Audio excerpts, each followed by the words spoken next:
I'd like to give the floor to the rapporteur of this committee, Mrs. Abramikene, who had worked very hard to present a good report and draft resolution as a basis for your work. Mrs. Abramikene, you have the floor, and you will speak for a few minutes. Yes. I suppose not to be too long. Dear Turkish hosts, dear colleagues, excellencies, I cannot restrain myself from expressing the pleasant feeling of being back to the magnificent Istanbul. At the very beginning of my political career, I have visited this illustrious city and was fascinated by the view of the Bosphorus. Growing up behind the Iron Curtain, I knew about the Bosphorus only from my school books. According to my knowledge of its importance, it had to be large and wide. And to my great surprise, I found the picturesque canal much too narrow and too fragile. And as it sometimes happens, in a blink of an eye, the Bosphorus opened for a young politician what the dangerous definition of geopolitics really means. It was, as it were, a moment of truth, which I'm having again as a member of this assembly. Because back to Istanbul are we all, after a very complex period of 14 years. The Istanbul Summit Declaration of '99, based on the principles and values of the Helsinki Final Act, agreed and signed by our heads of state and government at the dawn of the 21st century, was a promising sign of hope, a significant step in the direction of confidence and meaningful contribution to the formation of a common and indivisible security space. Therefore, 14 years ago, the political will of the organization, by the consent of the governments, reached the highest point, which was not achieved again since that time. It took 11 years till the next summit in Astana, where the leaders of states recommitted themselves to the vision of a free, democratic, common, and indivisible Euro-Atlantic and Eurasian security community. Dear colleagues, as we are gathered in Istanbul today, let us assess in real terms the added value of our organization and have a serious, vision-oriented discussion how to best stimulate its efficacy. 2 weeks ago, I was given the opportunity to participate in the OSCE Security Days in Vienna. There were many things discussed during the event. I recall the evocative saying of one solid expert that the OSCE has been put to the fridge by politicians, and it's time to take it out again. Another very important expert from another state expressed his satisfaction with the situation. He said that it was good for the OSCE to rest in the fridge because the organization had never had its autonomous role. According to this expert, the OSCE was established and always served only as a tool for legalizing the geopolitical status quo. As the situation in the area and around it is now unclear, rapidly changing nowadays, OSCE should wait until the new status quo or new world order went completed and then could be taken out of the refrigerator. But there were other participants too in the OSCE Security Days who expressed their wish that the organization and its institutions were more reactive.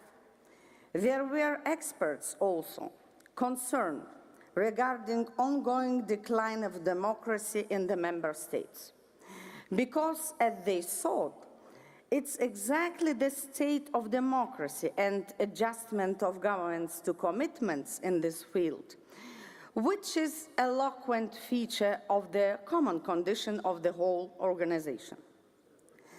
As a rapporteur of the first General Committee, I regret to say that since 1999, implementation of political commitments has been rather scarce. And on some security issues, we have even seen deterioration. Nevertheless, I believe that the OSCE and its important institution, Parliamentary Assembly in particular, is not a voiceless fish which could be put to the fridge for better times. I do not believe also it could serve as the poisson rouge from which we all could expect miracles. The OSCE, from the very beginning, from the Helsinki 1975, of course, always was and still is a unique political platform, valuable and relevant international organization that should play a critical role in promoting stability and security in Europe. And we, representatives of the 57 member states, should think and act accordingly as the stakeholders of this organization.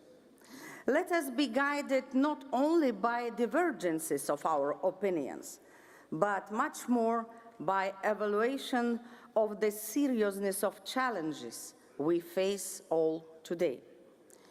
The Helsinki Plus 40 process, initiated at the Ministerial Council in Dublin, will hopefully help consolidate trust and bridge divergences among participating states. It gives us another opportunity for renewed dialogue on important aspects of our common security. I hope that our discussions in Istanbul are going to be comprehensive and will also prompt the process. I would like only shortly highlight three important common security issues in the OSCE region that are in need of our undivided attention. First of all, resolving protracted conflicts. Second, arms control. And the third, Afghanistan, after 2014. Of course, we are going to discuss all three dimensions of security in our session, as well as the conflicts and threats stemming from the fringes of the OSCE. The participating states signed into the Helsinki Final Act in full agreement that the security of each state is inseparably linked to that of all others.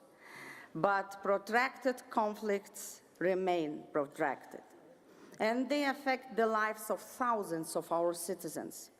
Therefore, the organization must take political responsibility to end human suffering and continue to look for a peaceful solution to the conflicts. Under the Lithuanian, Irish, and Ukrainian chairmanship, the process in Transnistria has developed in a positive direction. Therefore, any unilateral steps on borders could challenge the efforts made by the Chisinau and foreign partners in settling the Transnistrian conflict. I hope you will agree that much more political efforts are needed to move forward Nagorno-Karabakh conflict resolution process. And among other important aspects of it, I think bottom-up approach in developing CBMs is detrimental. Referring to ongoing Geneva discussions to the resolution of the Russian-Georgian conflict, in all honesty, we must say, there is lack in progress. I fully subscribe to the words of the Minister of Foreign Affairs of Turkey, who said yesterday, we need success stories in this field. We urgently need some success in this field. We have been longing for success stories in all these places where serious conflicts are taking place. And engagement, political will, a positive vision, we all know it's needed. for getting a success. We need the ability to step out of the stalemate and live up to our commitments. The Helsinki Plus 40 process, I believe, should bring us to the conclusion that engagement in negotiations and rebuilding of trust are much more beneficial for all sides than continuing confrontation or ambition to be a superpower. That trust in each other will be beneficial for all states and nations, big ones and small ones. However, the deficit of confidence has been felt in the air. The military stability, transparency, and predictability cannot be taken for granted. Far from it. Consequently, the issue of arms control retains its urgency, especially in the light of the recent events. The General Committee on Political Affairs and Security has underlined many times the importance of modernizing the Vienna document and called for a new start to the negotiations on the Treaty on Conventional Forces in Europe. In Istanbul, we are going to repeat it again. And of course, we are not alone in our insistence. During recent meetings with the OSCE experts working on Vienna Plus document, where Asa Lindenstam, Susan Bradley, and myself participated, I had the opportunity to see working papers with numerous proposals of different states marked in different colors. That view of colorful pages told us without words of intensive bargaining that is going on at the expert level. And I recall the saying of our Lithuanian ambassador to Permanent Council, Mr. Čekuolis, that even 1 millimeter step forward within OSCE may be of a golden value. Of course, 1 millimeter value does not always, if ever, persuades our electorate, because they expect tangible actions towards the real security. It's true that working for the OSCE sometimes seems to me as the cycling on a trainer bicycle. It strongly helps in preserving your political shape, but provides quite a limited chance of moving forward. It happened that I had complained about it to my family members, but my son disagreed. "Mommy," he said, "the Helsinki Final Act was one of the most important political documents of the 20th century. You should be proud working on it." Of course, he knew about it from his school books. And it inspired me in my further cycling. Through our work in the OSCE EPA, we contribute parliamentary diplomacy, fresh ideas, new insights, and provide a crucial link to the electorate and civil society of our states. In our meetings, one can hear painful echoes of people's voices. But we, as the whole OSCE, always look towards a better future, especially in the regions which urgently need it, as Afghanistan, which will have a huge impact on the whole region, particularly in the Central Asia. In this context, I would like to express my full support to the OSCE police and border training in Central Asia, also including Afghan officials. It's precisely this type of engagement that we call for in our draft resolution. We also strongly support the Heart of Asia process initiated by Afghanistan and Turkey in Istanbul 2011. In the light of the very complex contemporary challenges, it's crucial to maintain the OSCE's strong commitment to share security despite the financial restrictions of the moment.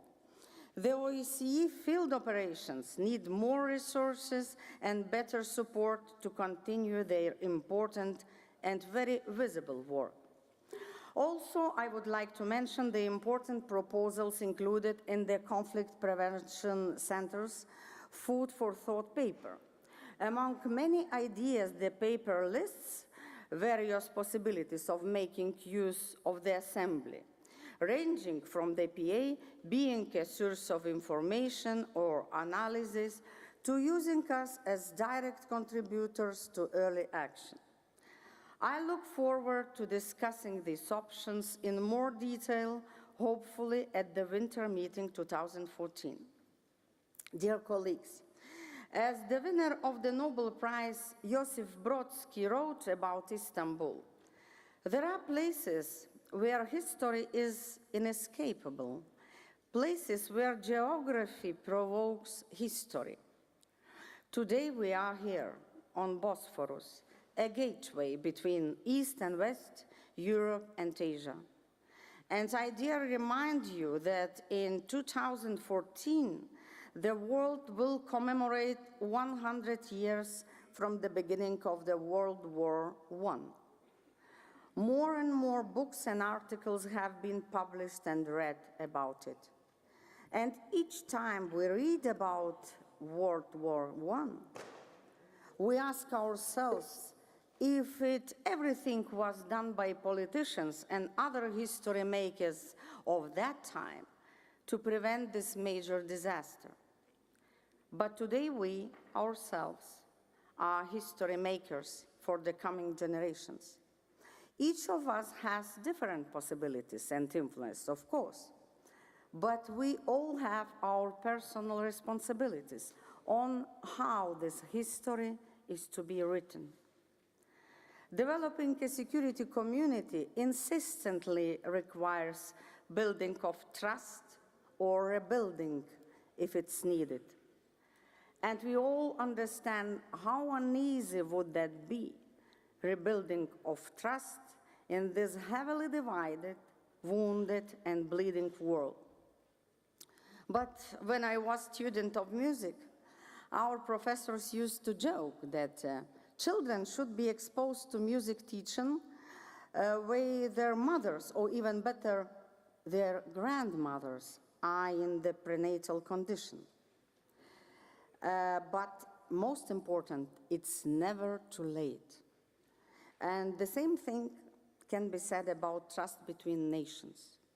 It's better to start when our grandmothers are in the prenatal condition, but it's never too late to start or to restart.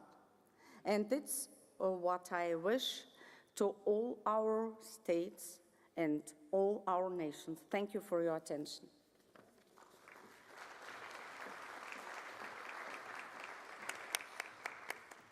Thank you very much, Vilja. Before we start the debate, let me remind you that you need to collect your voting card for the committee, the blue voting card from Kurt Lennar.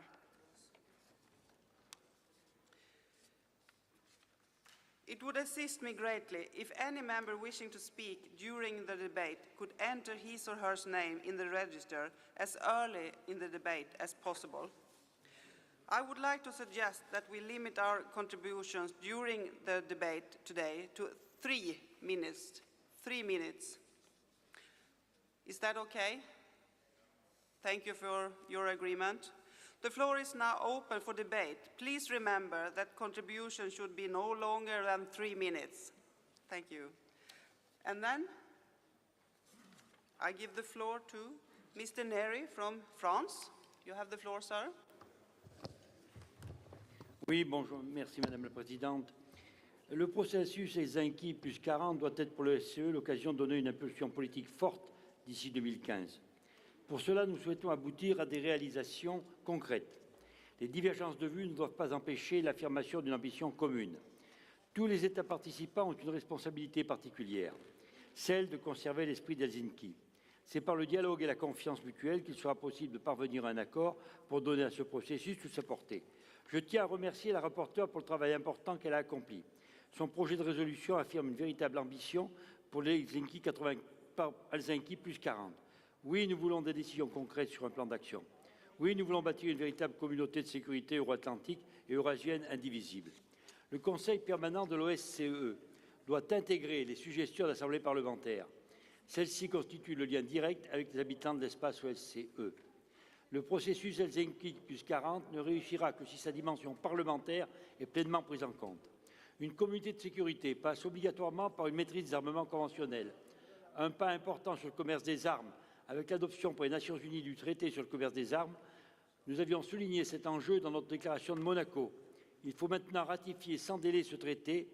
Tout doit être mis en œuvre pour relancer les discussions sur le renforcement et la modernisation du régime de maîtrise des armements conventionnels en Europe.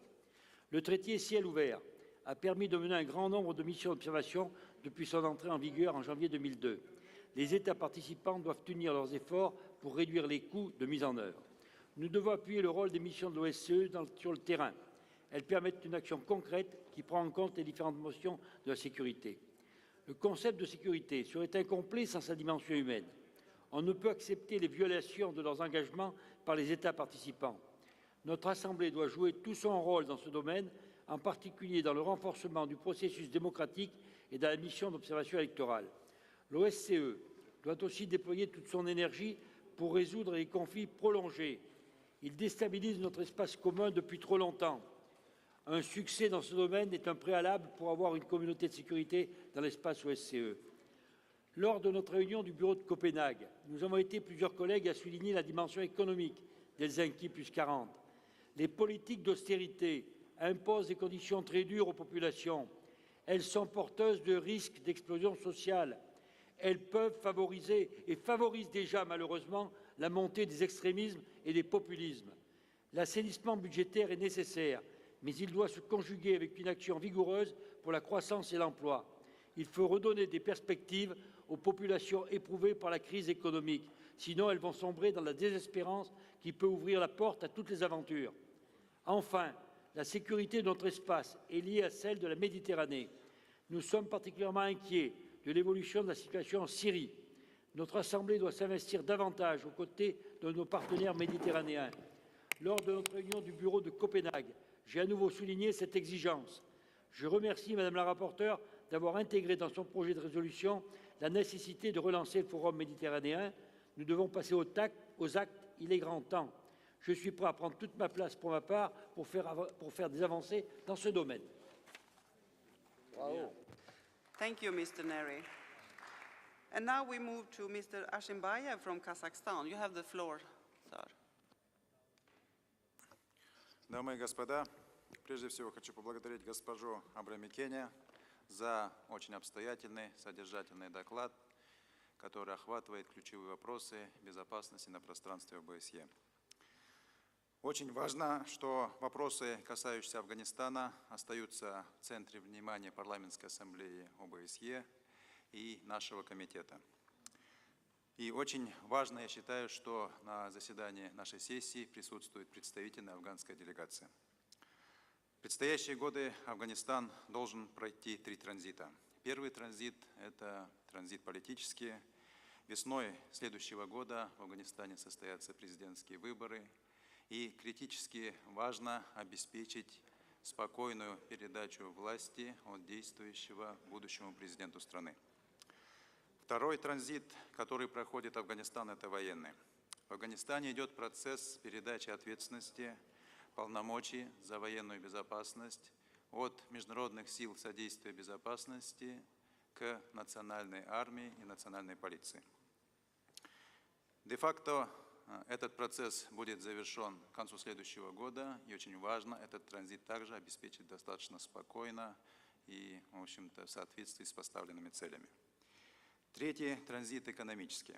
Одной из ключевых задач Афганистана, может быть, самой сложной задачей Афганистана, является переход от экономической системы, которая основывается на внешних вливаниях, на средствах доноров, к экономике с разветвленной системой малого и среднего бизнеса с рядом инфраструктурных объектов.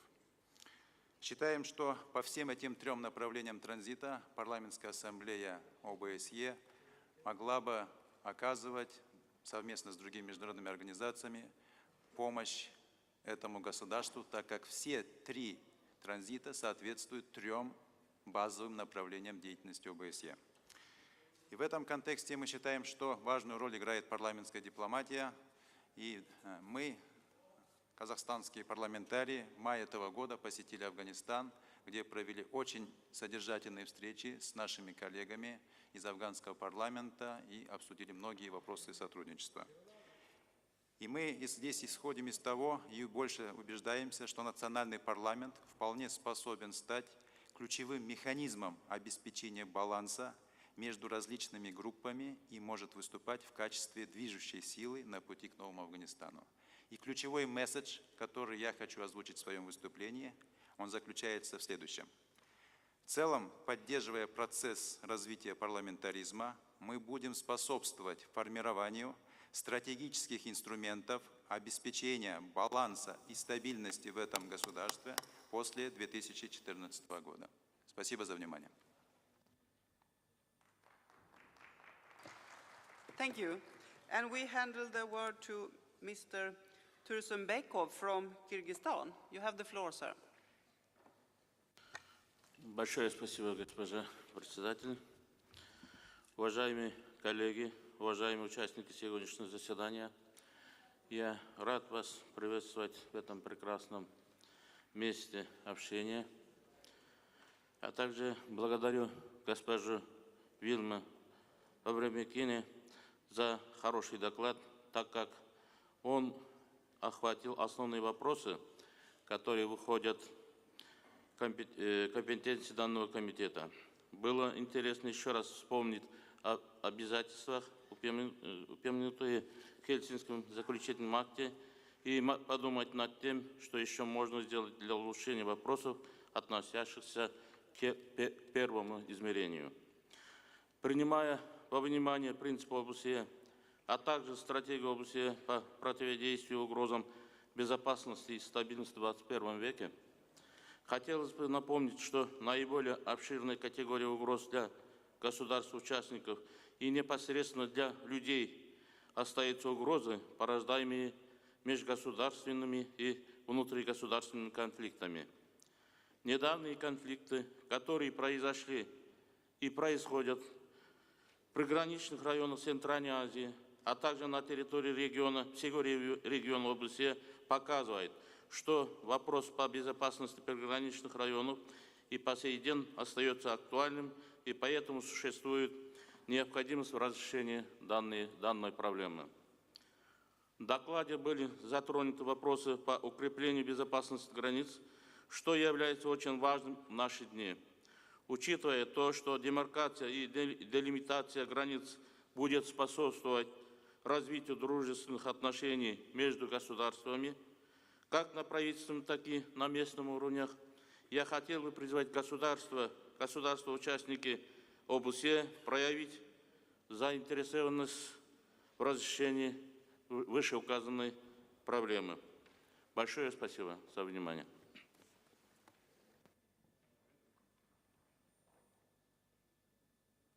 Thank you. And now I give the floor to Mrs. Muradova from Azerbaijan. You have the floor, Mrs.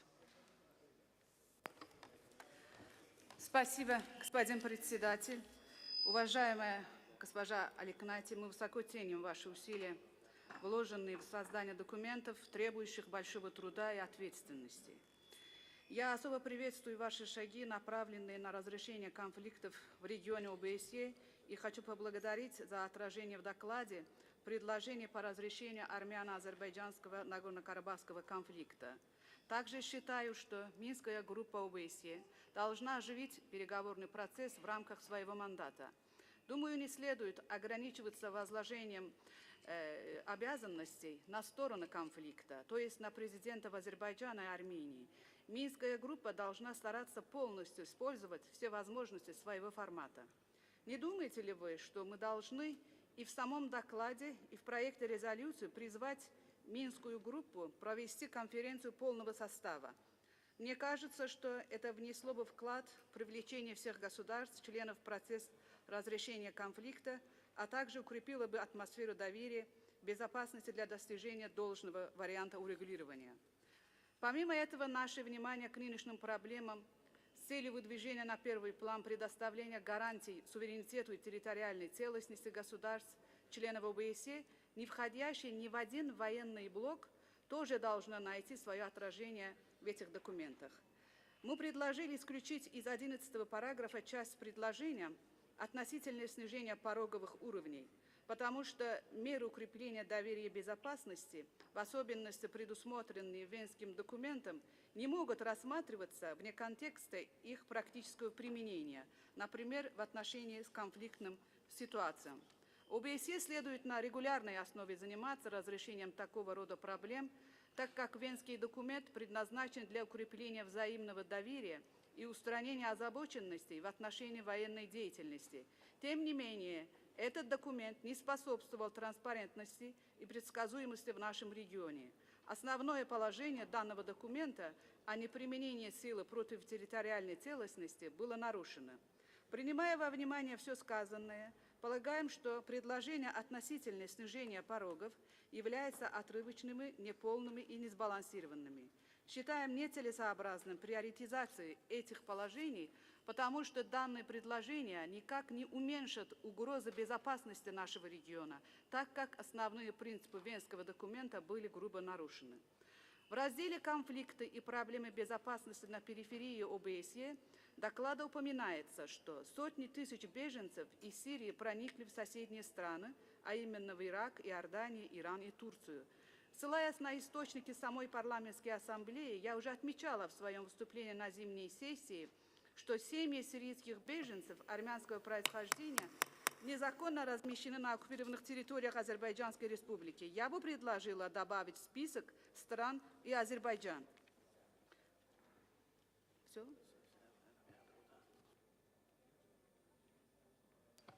Thank you. And now we give the floor to Mr. Kafkalias from Cyprus. You have the floor, sir. Thank you. Helsinki plus 40 creates the momentum, a momentum that OSCE cannot miss.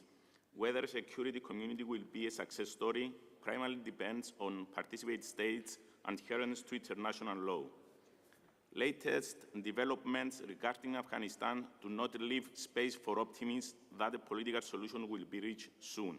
One can also look at the situation in Iraq, in Libya, and elsewhere. Frequent violations of international law and fundamental human rights as a result of conflict situations persist across the OSCE area and beyond. Conflicting interests hamper the OSCE arms control and confidence-building efforts. Yet, regarding the Open Skies Treaty, hindrances also pertain to the veto by participating states of another participating state's participation in the treaty.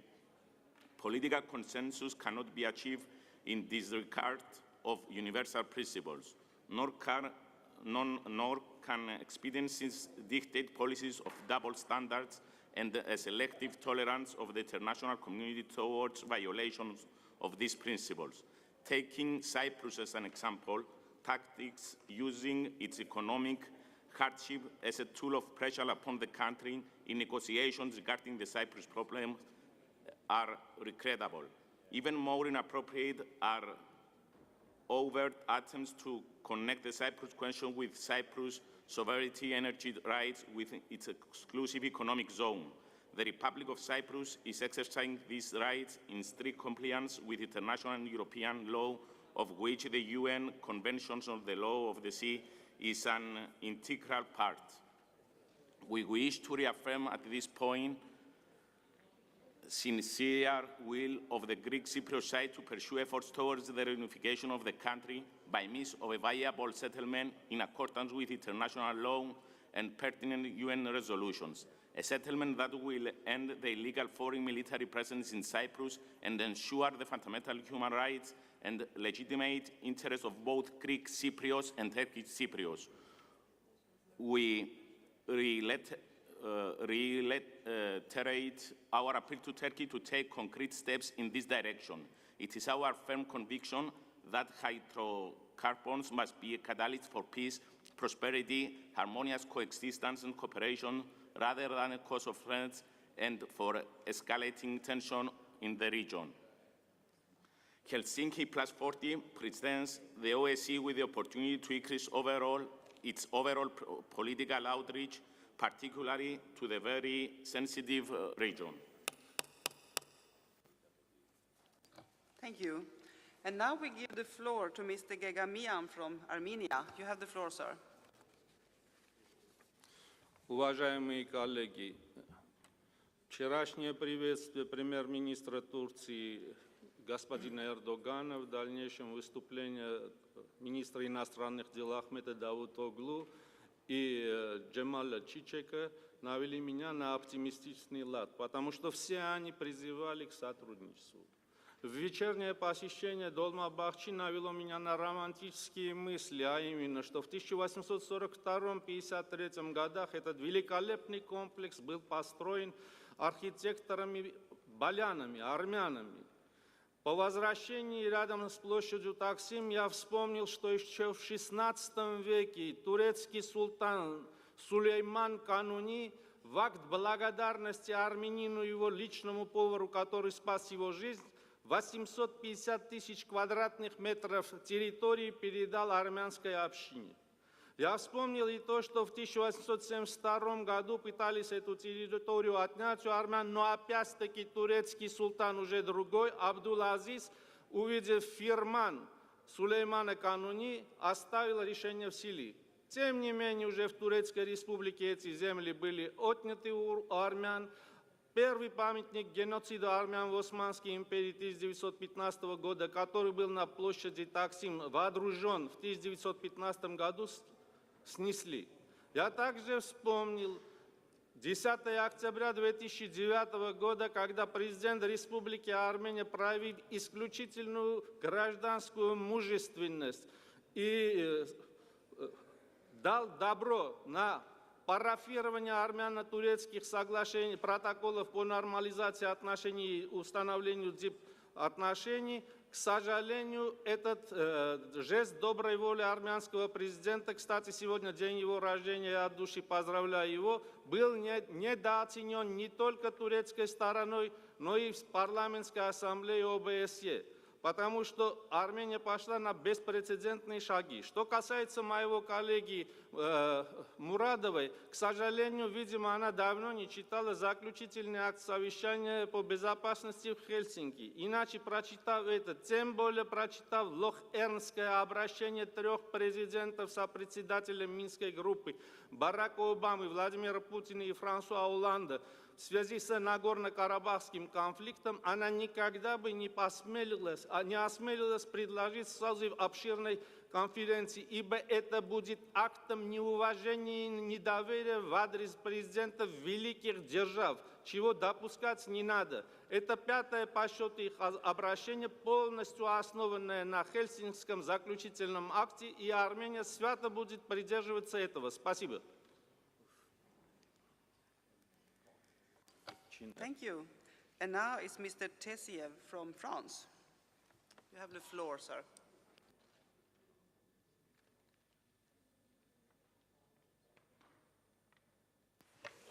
Merci Madame la Présidente.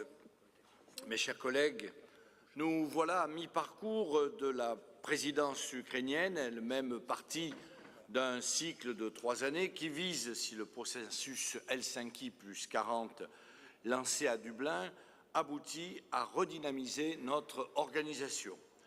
Je dis si, avons-nous vraiment le choix? Il importe que ce processus aboutisse à des résultats concrets. La difficulté de l'exercice est réelle. Le Conseil de Dublin et Vilnius ont montré l'existence d'un blocage sur les questions politico-militaires et la dimension humaine. Mais il est essentiel de surmonter les difficultés auxquelles notre organisation est confrontée. Le risque, à défaut, c'est le transfert vers d'autres cadres de certaines activités de ce qui constitue notre cœur de métier, qu'il s'agisse de la transparence militaire ou bien de l'observation électorale. Dans ce contexte, l'excellente résolution de notre rapporteuse synthétise tous les facteurs de nature à permettre ce sauf qualitatif vers la communauté de sécurité consacrée à Astana. Elle illustre aussi le chemin qui reste à parcourir avant un éventuel sommet. Je félicite à cet égard Madame Abramikien, car ces propositions s'inscrivent parfaitement dans la phase plus concrète qui s'est ouverte à Vienne. Qu'il s'agisse du document de Vienne, du traité FCE ou du traité ciel ouvert, par exemple, voilà autant de pistes de réflexion constructive que notre Assemblée propose à la discussion pour sortir des espaces identifiés. Elle insiste aussi, et je partage pleinement son jugement, sur la valeur ajoutée réelle des missions de terrain pour mettre en œuvre l'approche multidimensionnelle de la sécurité imaginée dès 1975, qui fait de l'OSCE une organisation unique en son genre.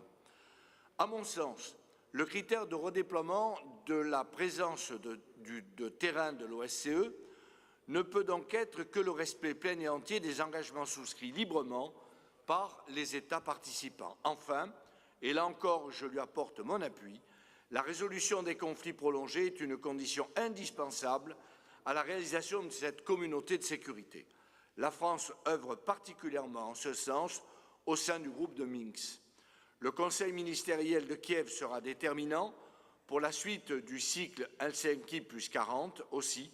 Je formule le vœu que le débat, encore à ce stade préliminaire, ne soit pas bloqué dès cette première étape. Je vous remercie. Thank you. And now I give the floor to Mr. Tekebayev from Kyrgyzstan. You have the floor, sir. Уважаемый председатель, уважаемые коллеги, ни для кого не секрет, что одним из важнейших факторов региона Центральной Азии на ближайшие годы является предстоящий вывод из Афганистана международных сил содействия и безопасности, возглавляемых Соединенными Штатами Америки. Афганистан – это государство нашего региона, в котором уже более 30 лет идет война. В прошлом и в начале нынешнего столетия все великие державы так или иначе успели поучаствовать в этом конфликте. Теперь свою миссию завершает и международная коалиция. Вне зависимости от того, как оценивать успешность операции США и их союзников в Афганистане, надо понимать, что дальнейшее развитие ситуации в этой стороне остается туманным. Никто не может заранее предсказать, какие последствия вывода вооруженного контингента коалиции отразится на других государствах региона. Вопросы наркоторговли, терроризма, контрабанды и иных общественно опасных явлений стоят остро, как никогда. Не стоит упускать из виду, что Центральная Азия – это густонаселенный, разнородный по этническому составу регион мира. Границы государства в нашем регионе очень часто создавались искусственно, без учета демографических и исторических факторов. После распада Советского Союза между бывшими его республиками остались множество нерешенных, неурегулированных вопросов именно в сфере делимитации и демаркации государственных границ. Поэтому важно, чтобы государства Центральной Азии продолжали решать эти вопросы исключительно в духе цивилизованного партнерства и взаимопонимания. Уверен, что это будет способствовать стабильности региона и позволит совместно оказывать посильную помощь в восстановлении мирной жизни в Афганистане. Также необходимо, как отмечается в пункте 21 проекта резолюции, усилить подготовку пограничников и правоохранительных сил стран региона для обеспечения безопасности и предотвращения терроризма в Центральной Азии. Хочу отметить, что по приграничным вопросам моя коллега Роза Ахназарова подготовила проект резолюции укрепления безопасности в приграничных районах региона ОБСЕ. В ней страны-участницы призываются к мирному, цивилизованному и взаимовыгодному решению приграничных вопросов региона ОБСЕ, в том числе и в Центральной Азии. Полагаю, что этот дополнительный пункт указывает нам на механизм урегулирования спорных вопросов, положительные решения которых способствуют предотвращению других проблем, связанных с безопасностью региона Центральной Азии. Спасибо за внимание.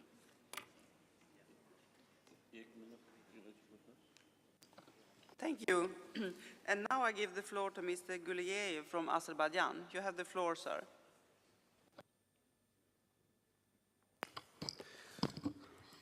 Thank you, Madam Chair.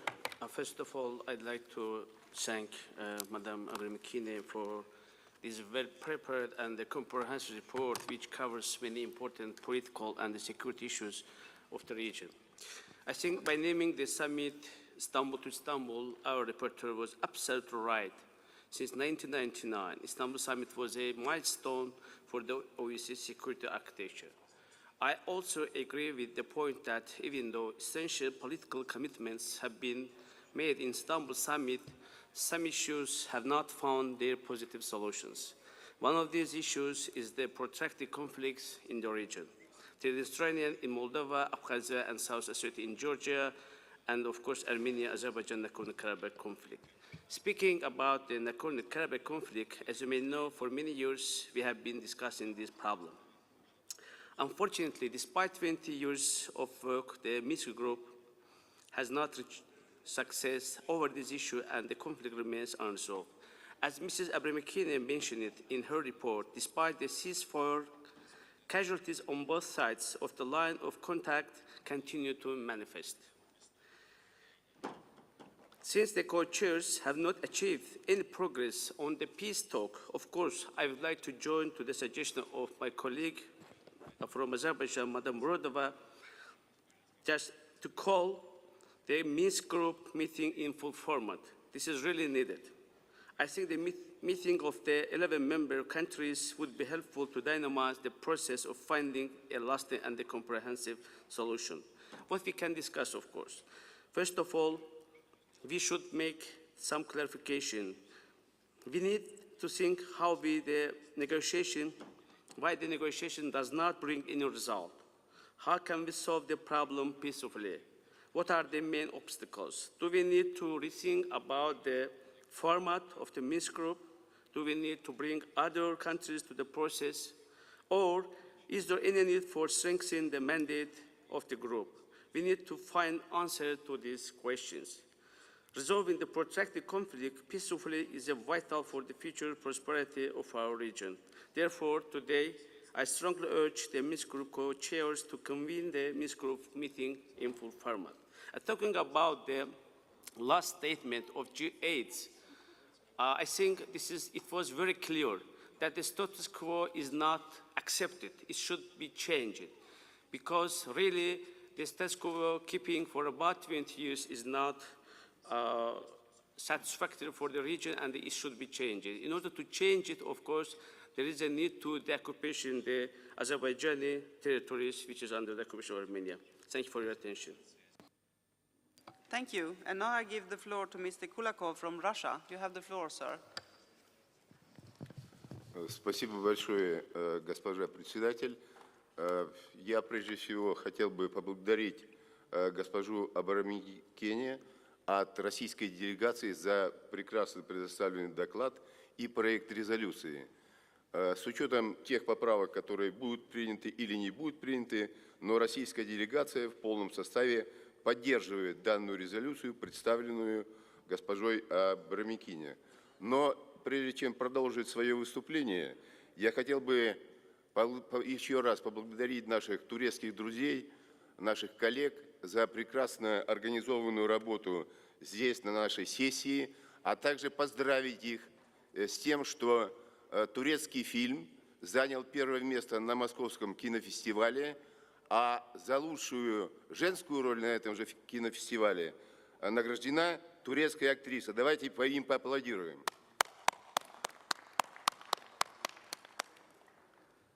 Ну и если вернуться теперь к докладу госпожи Абрамикине, я бы хотел сказать, что она действительно правильно подчеркнула в своем докладе то, что многие политические деятели неправильно оценивают деятельность ОБСЕ, говоря о том, что она в своей деятельности не дает положительных результатов. Это далеко не так. Я не хочу ходить далеко за примерами, но то, что сделано за последнее время и миссиями ОБСЕ, и наблюдением за выборами во многих странах мира, говорит о том, что это на самом деле положительная работа, которую ведет и в целом ОБСЕ, и наш комитет под вашим руководством, госпожа председатель. Я должен сказать, что мы выросли из тех штанишек, в которых были, когда мы создавались в 1975 году.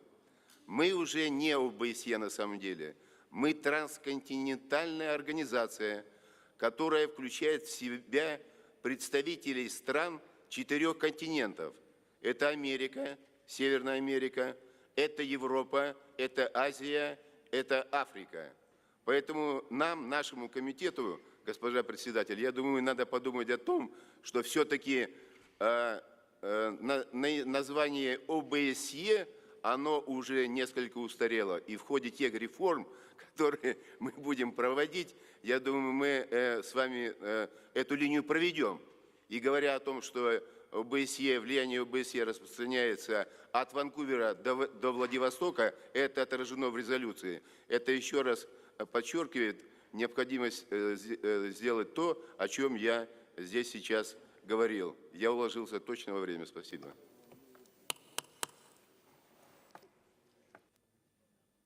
Thank you very much, and also thank you for your suggestion. I look forward to have it in writings. And now I give the floor to Mrs. Sanchez Amor from Spain. You have the floor, sir. Thank you.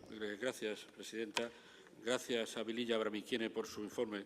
Yo quería introducir un aspecto novedoso. Tenemos una concepción de la seguridad un poco tradicional, un poco vinculada al conflicto internacional, con una visión a veces militar, pero creo que tenemos que ser conscientes de que hay nuevos tipos de conflictos en el mundo, además de los que se producen entre Estados, y me refiero al conflicto social dentro de los Estados que está extendiéndose por el mundo y que tiene que ver con las cuestiones de democracia y derechos humanos. El primer ejemplo que quiero poner es el de mi país. El movimiento de los indignados en Madrid supuso la aparición pública de este tipo de movimientos, pero luego hemos podido verlos en Occupy Wall Street, en Portugal, en la primavera árabe, con otras características, en Grecia, en Brasil, y a 200 metros de esta sala, en Gezi Park, en la Plaza Taksim. Vilija decía en su intervención que ella recordaba de sus libros escolares la visión del Bósforo.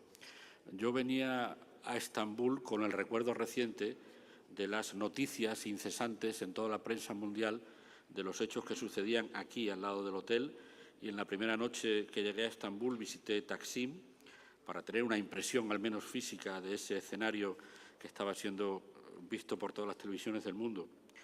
Y he constatado con sorpresa que es un asunto que no ha sido prácticamente evocado por nuestros amables anfitriones turcos.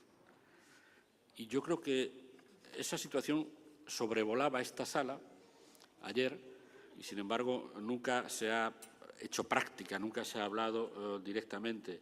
Y yo creo que debemos hablar con absoluta naturalidad de este otro tipo de conflicto que está extendiéndose por el mundo y al que creo que una institución como la nuestra tiene que, por lo menos, analizar, si no dar respuesta, porque es otro tipo de conflicto social en el que tenemos que fijarnos. Así que yo pediría a nuestros colegas anfitriones turcos que con toda naturalidad podamos conocer su opinión sobre la situación, que seguramente será diferente según el partido político y que seguramente ellos sí que podrán ilustrarnos mejor que nadie sobre la situación política que se vive en su país. Y yo les invito a que lo hagan con naturalidad porque están en un ambiente leal de amigos y porque otros países hemos sufrido ese tipo de conflictos sociales y podemos entenderlos perfectamente. Lo que me parece sorprendente es que llevemos aquí tantas horas y no se haya hablado todavía de un conflicto que ocupa las páginas de todo el mundo y que sucede a 200 metros de aquí. Gracias.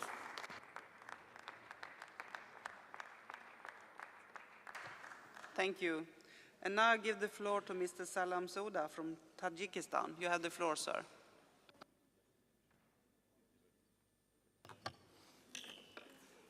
Спасибо, уважаемая госпожа председатель. Вначале я хотел бы поблагодарить докладчице за очень охватывающий и содержательный доклад. На самом деле актуальным вопросом для стран-членов ОБСЕ является содействие Афганистану в миростроительстве, выхода из состояния постоянной военной угрозы, борьбы с наркопреступностью. Предстоящий вывод войск международной коалиции из Афганистана усиливает эти вызовы. Таджикистан продолжает оставаться буфером, прочным заслоном на пути наркоугрозы, исходящей из Афганистана. Мы все хотим видеть Афганистан экономически самостоятельной и нейтральной страной, свободной от недугов, и выражаем удовлетворение по поводу усилий международного сообщества в Афганистане, нацеленных на установление мира, стабильности и безопасности, к чему с самого начала призывал Таджикистан с высоких международных трибун. Для нашей страны это особенно важно, ведь мы имеем протяженную границу с Афганистаном 1500 километров. По сути, Таджикистан является первым барьером на пути наркотрафика в стране потребления, то есть принимает на себя всю его мощь. Нам неимоверно трудно противостоять этой махине, имеющей транснациональные корни, и, думается, правомерно рассчитывать на действенное участие в этой борьбе членов ОБСЕ. Спасибо за внимание.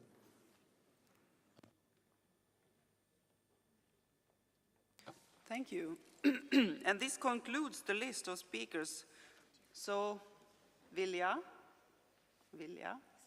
do you want to reply briefly to all this? Thank you. I think we have so many amendments which speak about your, that you are not indifferent to what we are doing. So I'll tell maybe and will respond when we've been discussing amendments. And I'm not going to take the time. Thank you. We will now move to consider the amendments submitted to the draft resolution. As I told you, 74 amendments have been tabled, and copies of the amendments have been made available. The correct version is entitled AS13 DRS1 Amend. In light of the number of amendments, I shall have to impose strict limit on speaking time. I shall therefore allow the proposers of the amendment or amendments to speak for maximum 1 minute. I shall then allow the same time to an opponent of the amendment. I shall then ask the sponsor of the draft resolution, Mrs. Abra-Bekene, for her opinion. Following that, I shall put the amendment to the vote. I have grouped together amendments on the same subject. When amendments have been grouped, the proposer will have 1 minute to speak to all the amendments in the group. Anyone speaking against the amendment will also have 1 minute to speak against all the amendments in that group. I will also ask Mrs. Abra-Bekene gives her opinion on all of the amendments in the group. We will then vote on each amendment in this group in turn. So, amendment number 1. I will call Mr. Kovalev from Russia to propose amendment number 1. You have the floor. Уважаемая госпожа председатель, уважаемые коллеги, я бы хотел прежде всего сказать огромное спасибо в адрес Постоянного комитета Парламентской ассамблеи, который услышал наши поправки и во многом поддержал мнение российской делегации. Я хочу сказать, что у нас наметился очень конструктивный диалог в работе. В этой связи в целях экономии времени я предлагаю не комментировать каждую поправку, мы просто потеряем время. Все написано, мы готовы принять ту позицию, которая большинством комитета принята за основу. Спасибо вам.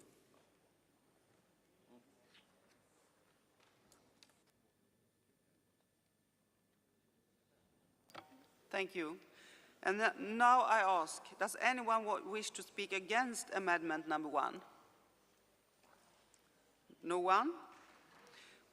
Well, Mr. Abra-Bekene, opinion?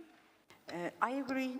This amendment reaffirms our commitments. It's always good to repeat, as Russians say, that повторение мать учения. I agree. I should put the amendment to the vote. Will all those in favor of the amendment number 1 please raise your voting cards?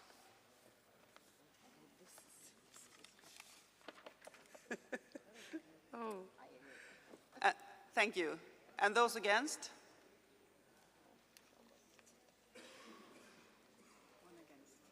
Thank you. Any abstentions? Number 1 is adopted. I now will call on amendment number 2 to Mr. Kulawski on Russia to propose. If you would like to, sir, you have the floor. Уважаемые коллеги, поправка направлена, как нам кажется, на улучшение содержания документа, поэтому нет необходимости еще раз дублировать то, что уже написано. Поэтому, пожалуйста, госпожа Абрамикене, мы готовы выслушать ваше мнение по поправке. No. Does anyone want to speak against amendments number 2? No? Okay, Mrs. Okay, yes, I'm becoming Mr. because voices of Yanichars are still in my ears, you know, I'm still full of the spirit. It's maybe good amendment, but I don't want our resolution to become too long. It repeats what has been said before in the first amendment, so I would abstain. But of course, committee members will decide. I shall now put the amendment number 2 to vote. Will all those in favor of amendment number 2 please raise your voting cards now? Point of order from Russia. Point of order from Russia. Let's hear. С учетом прозвучавшего мнения и положительного решения по первой поправке, мы снимаем вторую поправку с голосования. Спасибо.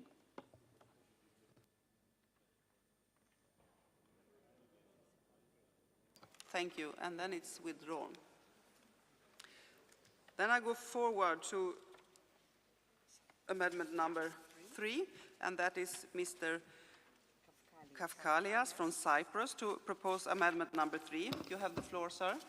Yes, thank you, Mr. President. We deem important to stress that the Helsinki Plus 40 must be vested with the necessary political weight that will allow the OSCE to live up to expectations regarding its role in the new security environment.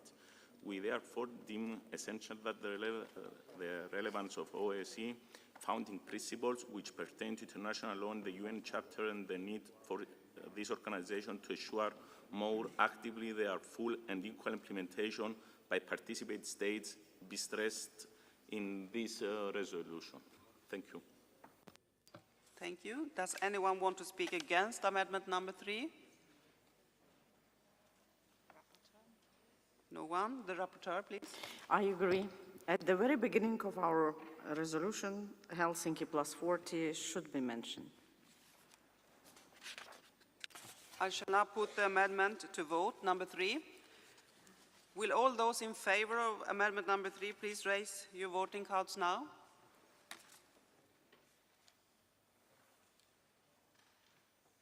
Against?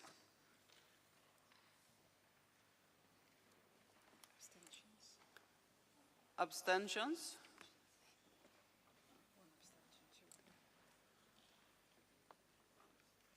Okay, the amendment number 3 is adopted. Thank you. And now we go into amendment number 4 and 5, and I call Mr. Guminsky from Belarus to propose. You have the floor, sir, and this will take the amendment number 5 also. So you have the floor, sir.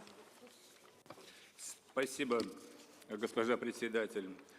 По нашему мнению, с учетом основной темы нынешней сессии Хельсинки плюс 40, было бы, видимо, правильным отметить нашу приверженность реализации целей Астанинского саммита 2010 года по построению единого и неделимого евроатлантического и евразийского сообщества безопасности. Принятие предлагаемой поправки, по нашему мнению, позволит усилить значимость резолюции в контексте процесса Хельсинки плюс 40, придать ему сбалансированный характер. Призываем поддержать эту поправку. И что касается поправки номер 5, по нашему убеждению, также вопросы, связанные с укреплением ОБСЕ, включая вопросы комплексного реформирования и адаптации организации к современным вызовам, должны находиться в центре повестки дня процесса Хельсинки плюс 40, так как в этом заключается его основное содержание. Спасибо.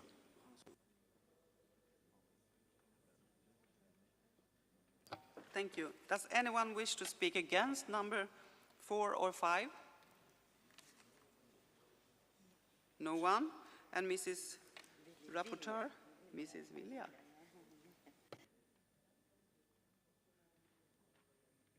What's going on? Thank you. Regarding amendment number 4, I'm sorry, Mr. Guminski, but we just have adopted amendment number 3 of Mr. Kafkalias. Your amendment, it's in fact the same, but I have decided that maybe an amendment number 3 was more precisely formulated. So amendment number 4 is too excessive, and we cannot repeat the same thing many times. I will abstain from it. Abstention or against is almost the same. Okay. I shall now put the amendment number 4 to the vote. Will those in favor of amendment number 4 please raise your voting cards?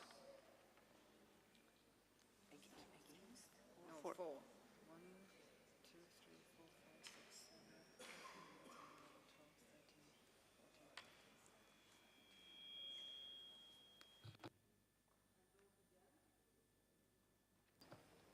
Those against? Those against?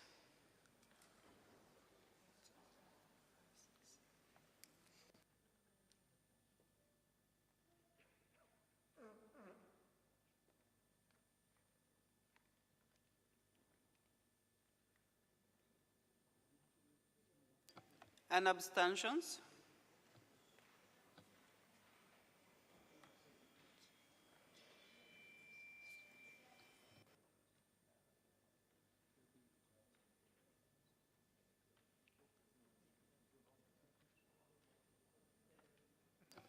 The amendment is rejected.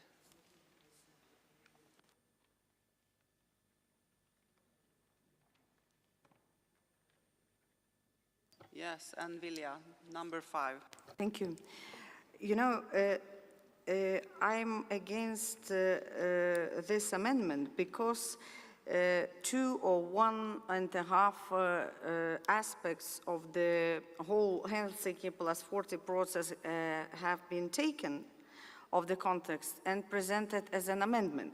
I think we shouldn't demonstrate selective approach to what we are doing, because each of us has something closer to our heart, something not so close, but this amendment is too selective.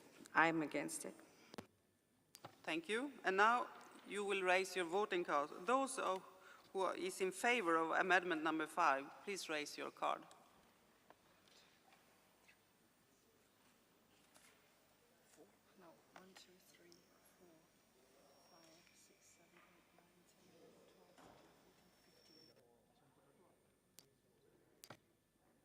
Against?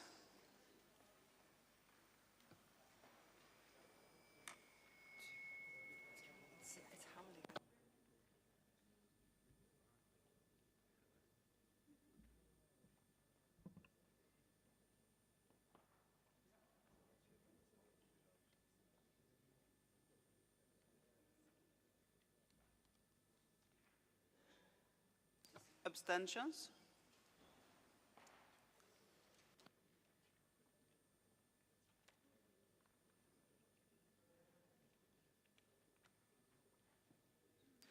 The amendment is rejected.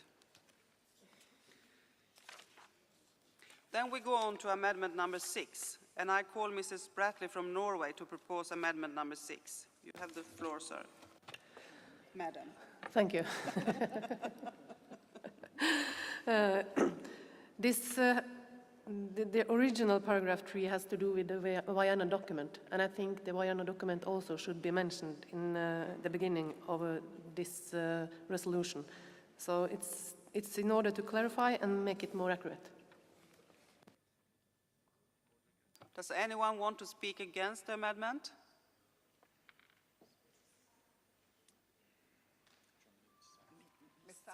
Ms. Sapp from Germany. Yes, thank you. I think the original text in number 3 is much more precise and to the point, so I would reject this amendment.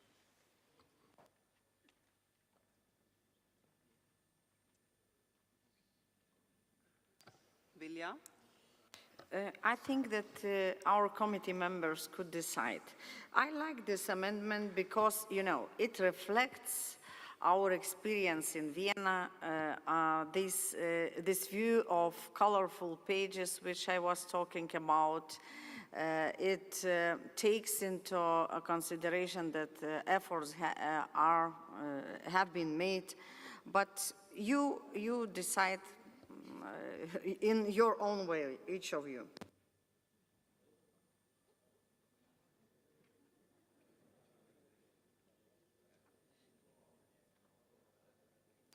I shall now put amendment number 6 to vote.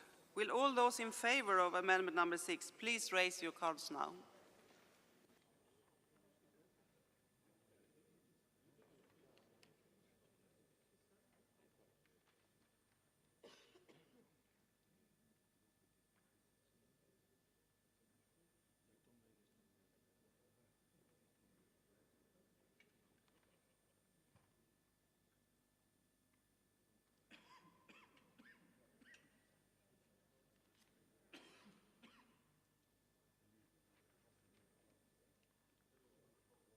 Against?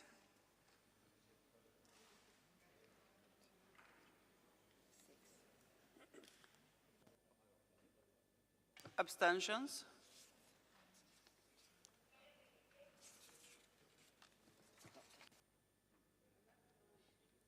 Amendment number 6 is adopted. And because amendment number 6 is adopted, amendment number 7 falls. And then we go to amendment number 8. I call Mrs. Bratley from Norway to propose amendment number 8. And Madam, you have the floor. Thank you. You have to see amendment number 6 and amendment number 8 together. And together I think it makes sense. Does anyone want to speak against amendment number 8? And Vilja, you have the floor. I agree. You agree? Okay.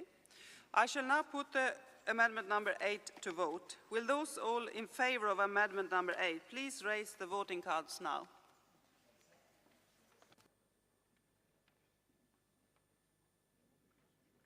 Those against?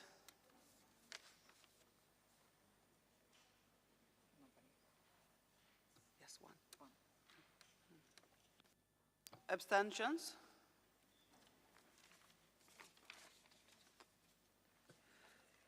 Amendment number 8 is adopted. Now, number 9. I call Mr. Dulitz from Georgia to propose amendment number 9. You have the floor, sir. Thank you, Madam Chair. Our vision on this particular item is that actually we are reflecting the lack of progress and mentioning just arms control, you know, conflict resolution and other issues. I think that we have to more comprehensively put our views on lack of progress, not only in OSCE but Council of Europe and UN area, and it could reflect and put our eye on other issues as well, not only this particular issue. So I do believe that it will be emphasized conflict resolutions, arms control, disarmament, it will be fight against anti-Semitism or whatever in the OSCE area. Thank you very much. Thank you. Does anyone want to speak against? No one? And Vilja, what's your point? You know, I have some doubt. because this amendment is so broad, so transcontinental, that it brings not substance to our resolution, and I would abstain from it. I shall put the amendment number 9. Point of order. Is it a point of order? No responding. Only point of order, but that's not okay. Okay, thank you. I shall put the amendment number 9 to vote. Will all those in favor of amendment number 9 please raise your card?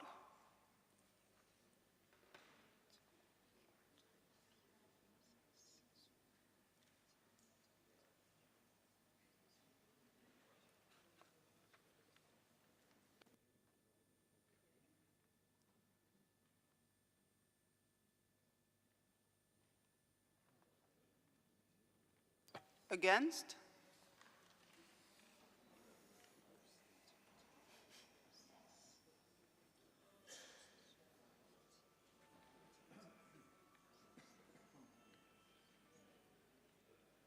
And abstain. Abstentions.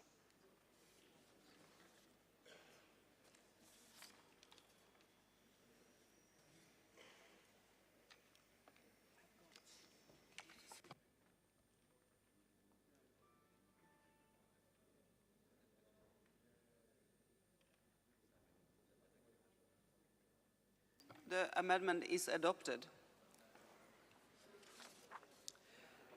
And now I call Mr. Kalias from Cyprus to propose amendment number 10. You have the floor, sir. Thank you, Madam.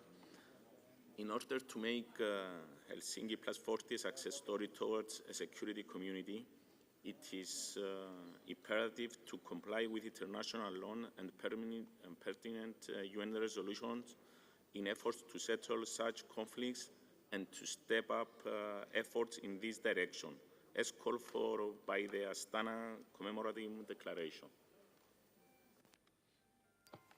Thank you. Does anyone want to speak against? And Vilja? You know, maybe it's a little bit redundant, but I agree. Good written. Why not? I shall now put the amendment number 10 to vote. Will those in favor of amendment number 10 please raise your voting cards now?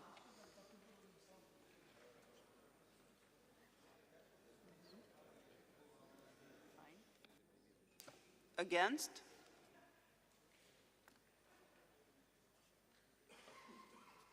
Is Austria voting for against? Yes. Abstentions?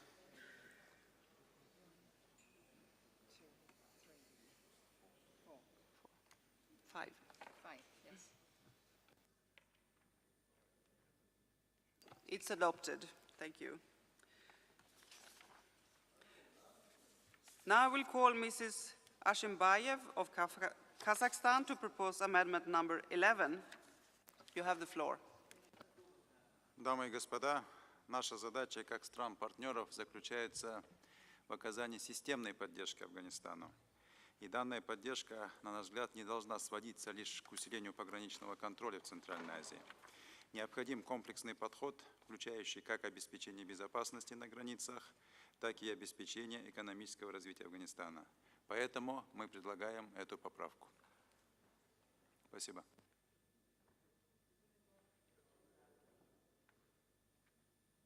Thank you. Does anyone want to speak against? No one? Vilja? You know, both are good, our original text and the amendment, but I think that original text is much more concrete, and your amendment, Mr. Ashimbayev, a little bit more abstract. So members of the committee should decide what do they like more. I like our original version more, but both have the same intention. I shall now put the amendment number 11 to the vote. Will all those in favor of amendment number 11 please raise your voting cards now?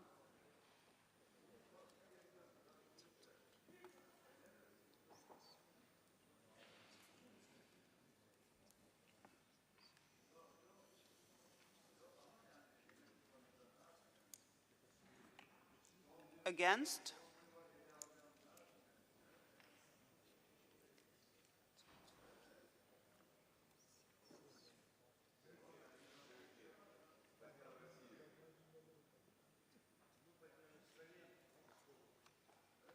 Abstentions?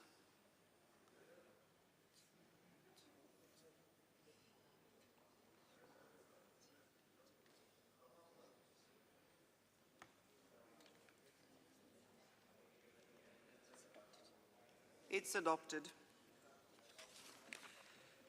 Now I will call Mr. Lipins from Latvia to propose amendment number 12. You have the floor, sir. Thank you very much. The point here really is to stress the positive in line with the rapporteur's report that we are falling back in certain areas. So I think the idea is to move forward, but on a step-by-step basis, not to expect any fantastic results in a very short period of time. Thank you. Does anyone want to speak against? Then I give the floor to Vilja. Thank you. Now I'm having very difficult situation. Mr. Liepins, it's Liepins, our brothers Latvians, only 2 languages left from this old period of nation formation. Mr. Liepins, in spirit, I like your amendment. It's very good. And I agree with everything what was written in. But I think, if to be very honest, it doesn't reflect methodology of the OSCE, because our organization is consensus-based and nobody has the power to demand that let's do today, tomorrow, you know. And from other point of view, it doesn't fit very much to the whole text and style of our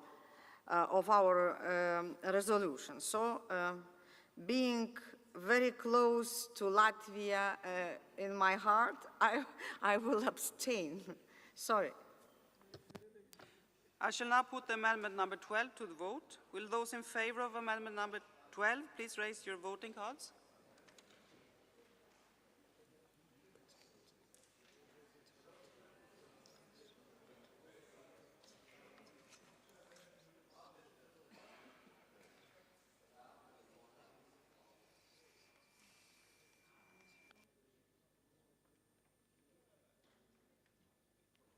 Against?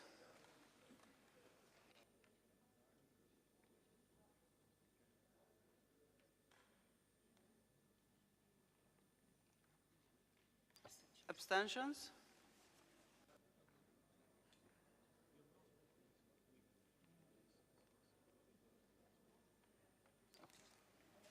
It's adopted.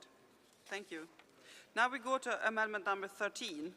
I call Mr. Mariani from France to propose amendment number 13. You have the floor.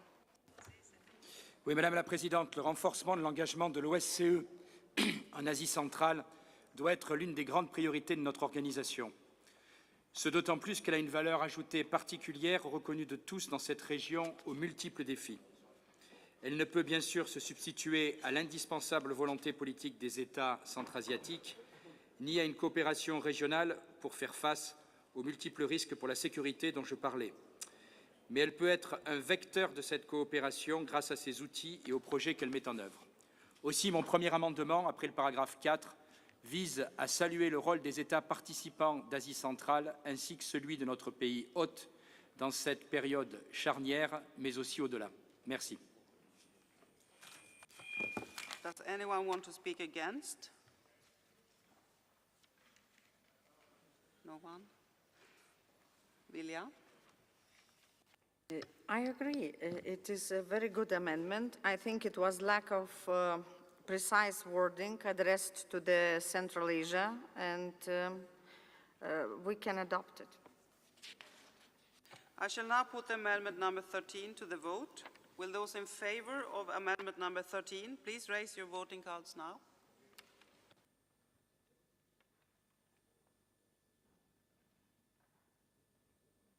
Against? Abstentions?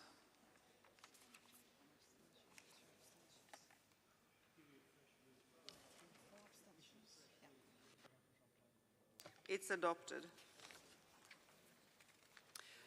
Amendment number 14. I will call Mr. Voisin from France to propose amendment number 14. You have the floor, sir. Oui, merci Madame le Président. Cet amendement, je le présente en tant que représentant spécial pour l'Afghanistan. La présidence ukrainienne avait indiqué début 2013 placer l'Afghanistan parmi ses priorités pour notre organisation, jugeant déterminant de concrétiser les engagements qui avaient été pris à Madrid en 2007 et à Vilnius en 2011. Cette volonté s'est traduite dans les faits et je m'en félicite. Je crois en effet indispensable de redonner du souffle à l'engagement de l'OSCE avec l'Afghanistan à un moment où prédomine un sentiment d'incertitude pour l'avenir. C'est la raison pour laquelle je souhaite compléter l'excellente résolution de Madame le rapporteur par 3 nouveaux paragraphes. Je reviendrai tout à l'heure sur les 2 autres que je vais présenter plus tard. Mon premier amendement, après le paragraphe 4, vise à rappeler la plus-value que peut représenter l'OSCE, ses valeurs et ses capacités, tant dans la phase de transition qu'ensuite. Anyone want to speak against?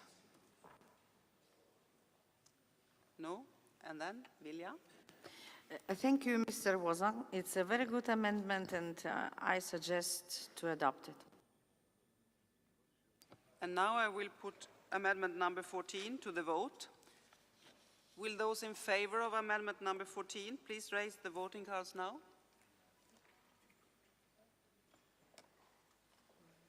Against?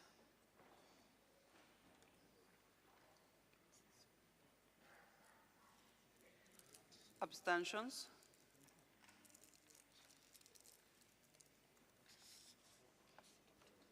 It's adopted.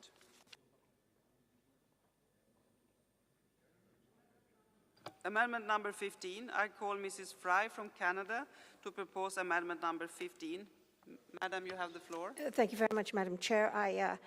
For those of you who heard the report that I made yesterday, the whole idea of women in preventing conflict, during conflict, and in rehabilitation and rebuilding after conflict is something that is missing in this particular report. And I would ask you to please ensure that if we agree with what was said yesterday, and we agree with the need to help women and to prevent trafficking and to stop the violence and to be able to predict conflict at an early stage, that we really need to bring in this as a new paragraph after paragraph 4, that we're concerned about the vulnerability of women in conflicts and post-conflict situations to human trafficking because they are likely to be affected by statelessness and reduced economic opportunities. Does anyone want to speak against?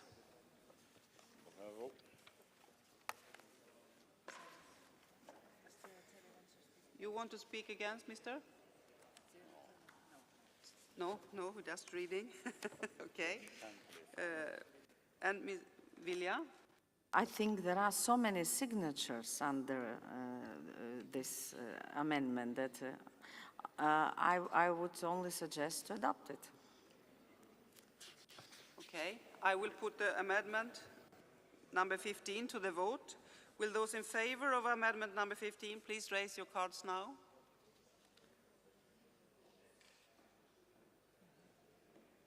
Against?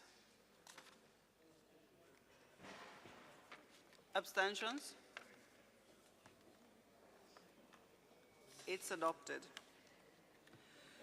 Amendment number 16. Amendment number 16, 17 and 18 are all to the same paragraph. If amendment number 16 is carried, then amendment number 17 and 18 will fall. And I will call Mr. Dulitsi from Georgia to propose amendment number 16. Thank you, Madam Chair. I fully agree with you in saying that we can keep only one para in this case. Actually, the spirit of the para is totally acceptable for us, and we don't have any complaints, frankly speaking. The only 2 things has been actually attracted in Georgian version that when we are talking about the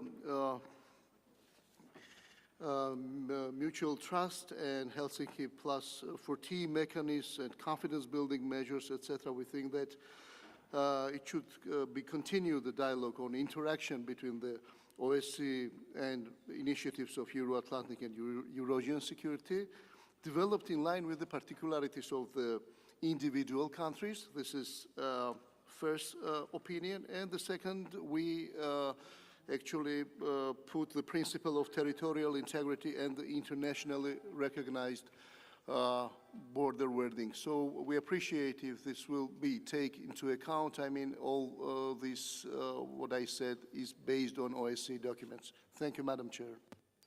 Thank you. And I call Mr. Gegamia from Armenia to propose amendment number 17. You have the floor, sir. Если мы озаглавили повестку нашей сессии Хельсинки плюс 40, то мы должны в обязательном порядке, если ссылаемся на один из 10 основополагающих принципов, которые легли в основу международного права, отмечать и другие принципы, в частности, принцип права народов на самоопределение, принцип воздержания от силы и угрозы силой. Так что лучше придерживаться универсальных определений, которые четко обозначены в заключительном акте Хельсинкского акта, в заключительном документе Хельсинкского акта. Что касается поправки 17,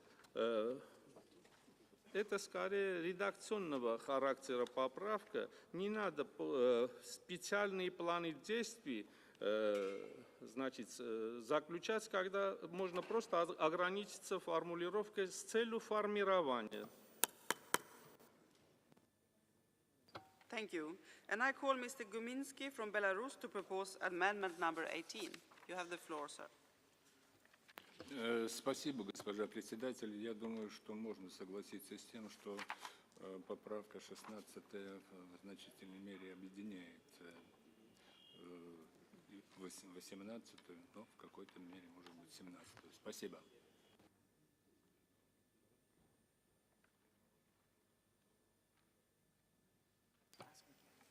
Does anyone want to speak against amendments?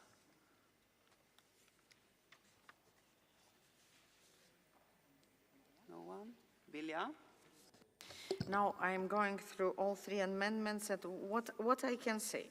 My task was to the action plan to be mentioned. And for example, amendment number 16, it leaves out the action plan. And it was the main task of this paragraph. I prefer my wording. The same with Mr. Gegamyan, he wants to withdraw action plan. I think action plan is very needed and it has to be mentioned. Regarding amendment number 18, I don't think it adds a lot, but I have nothing against it. It speaks about the Helsinki Final Act. We could add.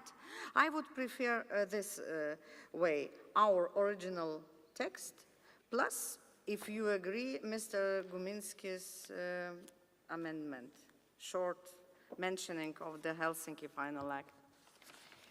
But, of course, members of the committee would decide. Thank you.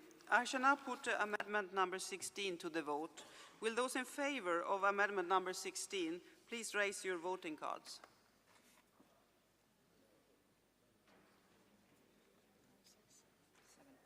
Against?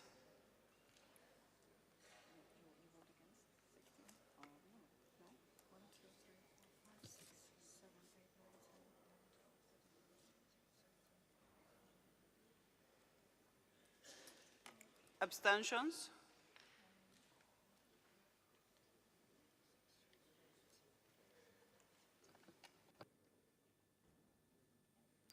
It's defeated. And then I shall put number 17 to the vote. Секундочку. Я соглашаюсь с предложением докладчика и полностью поддерживаю то, что сказала уважаемая госпожа Вилия Абрамикене. Снимаю. withdraw number 17. You withdraw number 17? Yes, thank you. Then we go to amendment number 18, and I should put it to the vote. Will all those in favor of amendment number 18 please raise your voting cards now?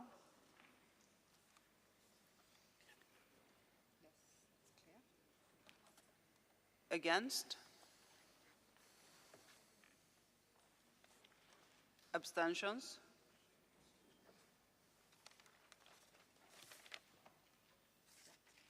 It's adopted. Thank you.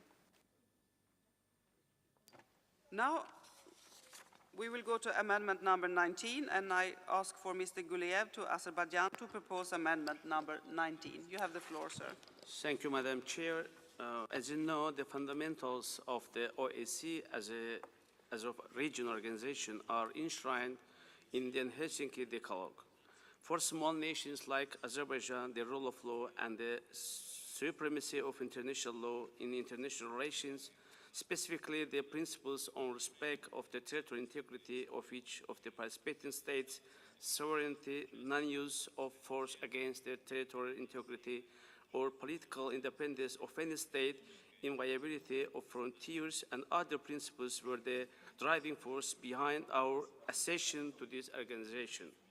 Azerbaijan is one of few countries in the OSCE area who doesn't belong to any military bloc.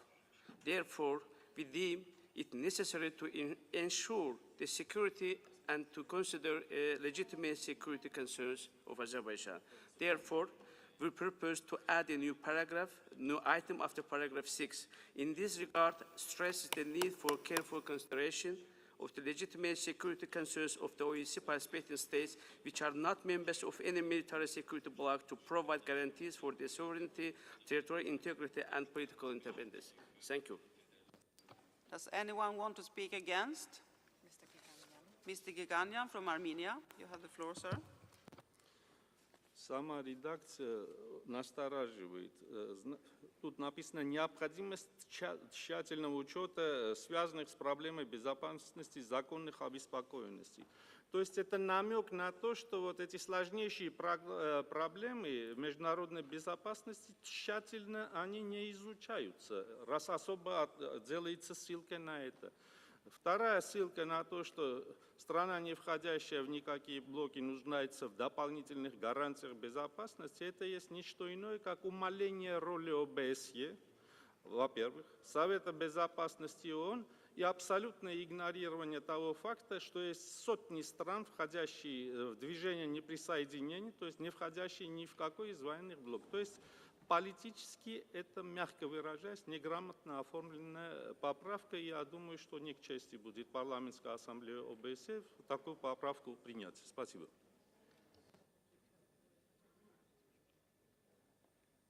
Thank you. I shall now put no, Ms. Vilja first. Thank Sorry. you. I think this amendment is not adoptable because it goes against the main idea of OSCE, of indivisible security space. And mentioning of military security blocks, I think is not very good in general, and it will not add any new content to what we are doing together. So I will vote against it. Thank you. And I shall now put amendment number 19 to the vote. Will those in favor of amendment number 19 please raise your voting cards?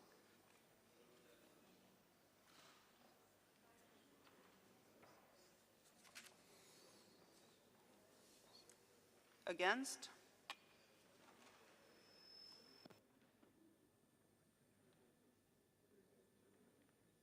Abstentions?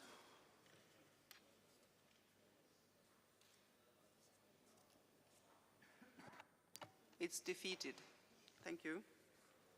Amendment number 20. I will call Mr. Kafkalias from Cyprus to propose amendment number 20. Sir, you have the floor. Thank you, Madam. We wish to point out the high significance of energy security in efforts towards a security community.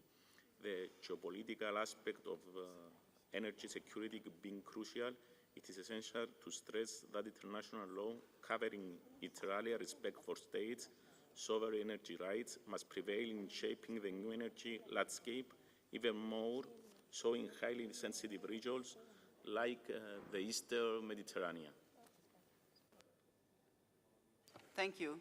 Anyone want to speak against? No one?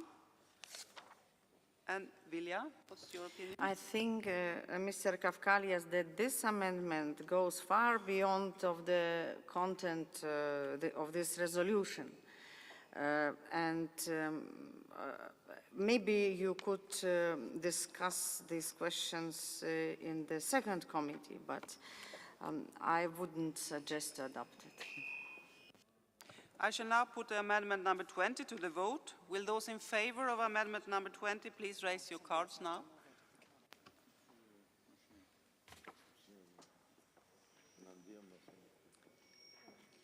Against?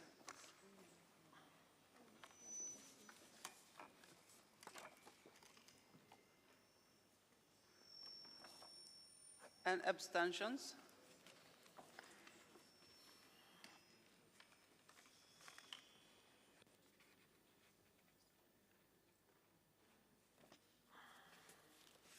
We have a terrible echo up here in our ears, so we have to do it all over again. I'm sorry. Anyone who want to No, just those in favor. Those in favor, yes. Sorry. Those in favor of this amendment number 20, Those in favor. please raise your cards now.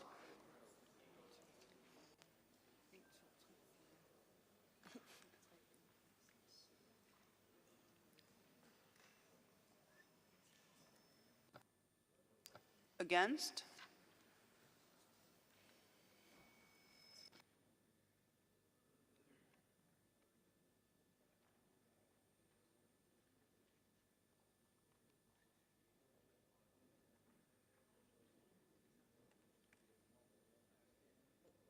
Abstentions?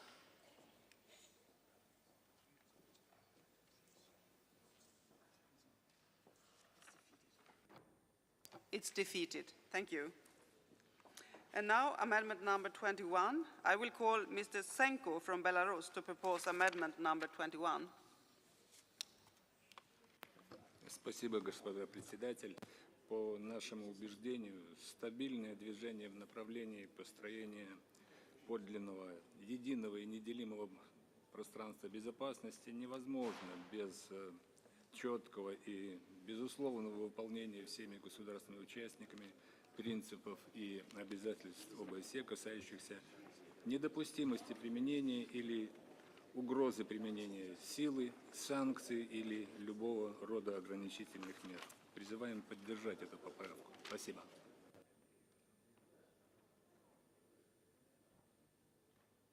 Anyone want to speak against?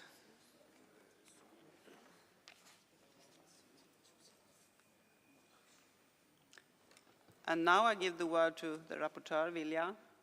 Thank you. I think that, again, Mr. Senko, this amendment is too selective.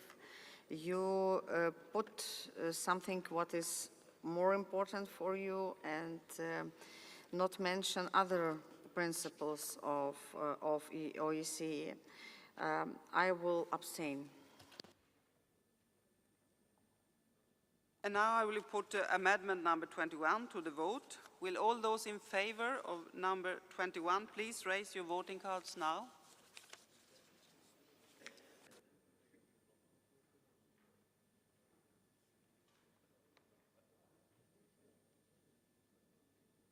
Against?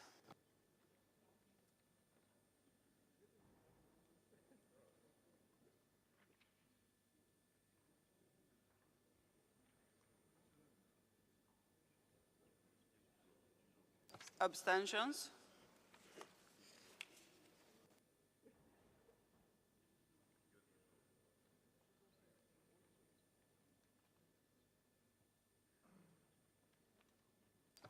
It It is defeated. Thank you. And number 22, I will call Mrs.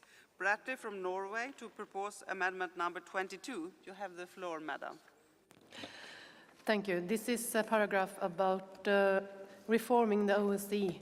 And I think it's better wording to talk about reforming the decision-making bodies than institutions and instruments. Anyone want to speak against? No? And then Vilja, you have the floor. I think it's very small, short, but necessary correction of wording. More precise, I agree. Thank you. Now I will put the amendment number 22 to the vote. Will those in favor of number 22 please put your card up? Against?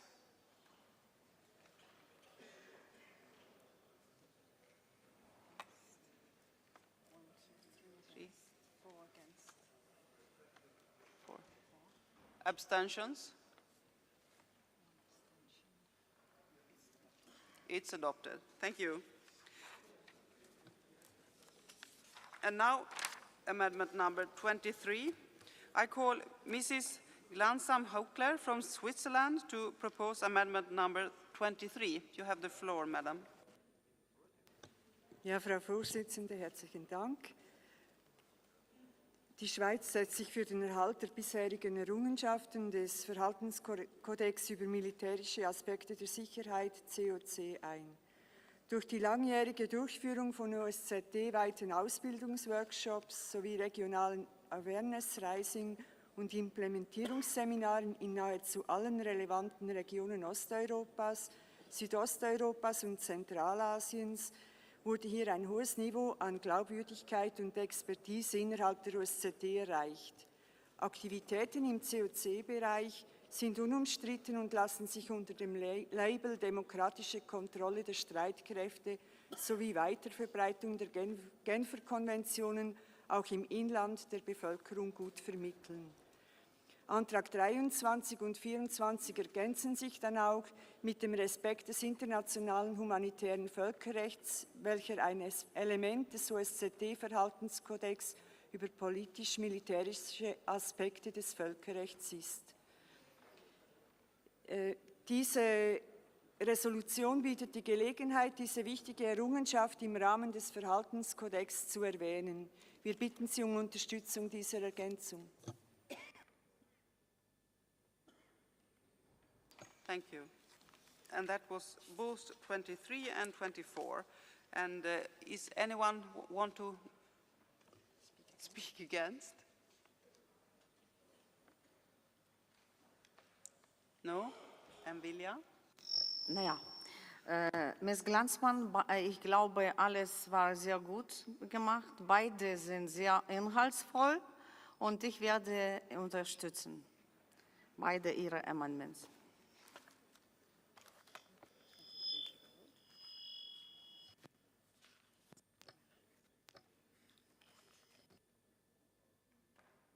Then I will put number 23 to the vote. Will those in favor of amendment number 23 please raise your voting cards now?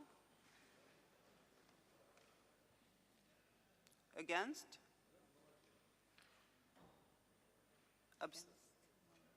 Against? Okay. Abstentions?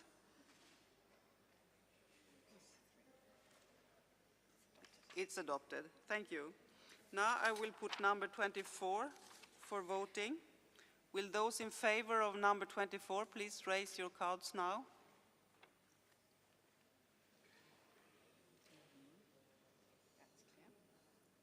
Abstain? No, no. Against? Against?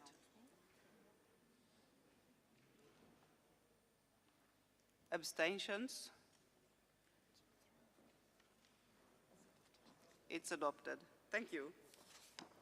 Now we go to number 25. I will call Mr. Dolitze from Georgia to propose amendment number 25. You have the floor, sir. Thank you, Madam Chair, again. We've been based on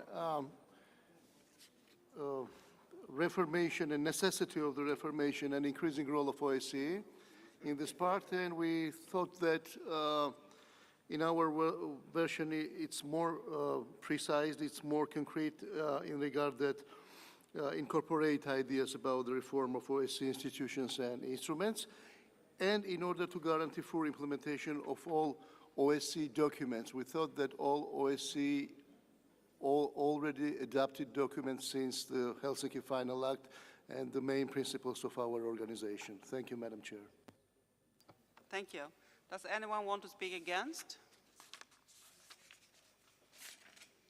Vilja, you have the floor again. I'm not very happy again because I should say that institutions of OSCE are not an obstacle to the implementation of our commitments. In fact, member states are those who not always commit to our principles. And from this text, you can make this, the conclusion that exactly OSCE institutions are the main obstacle. And people can get a wrong impression on it. It's why I cannot agree with you. Now I shall put the amendments to 25 to the vote. Will those in favor of Amendment 25 please raise your voting card now?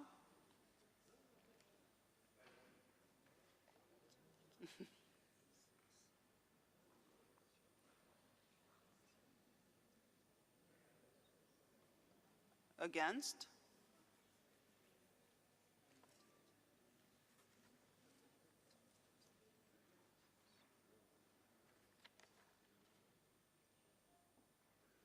Abstentions?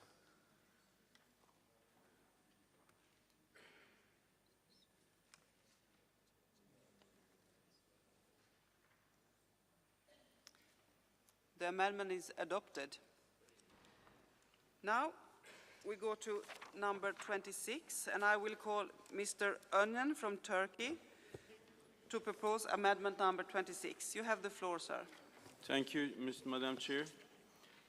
Ms. Fry is not here right now, and she asked me to tell this amendment on behalf of her, so I will tell it.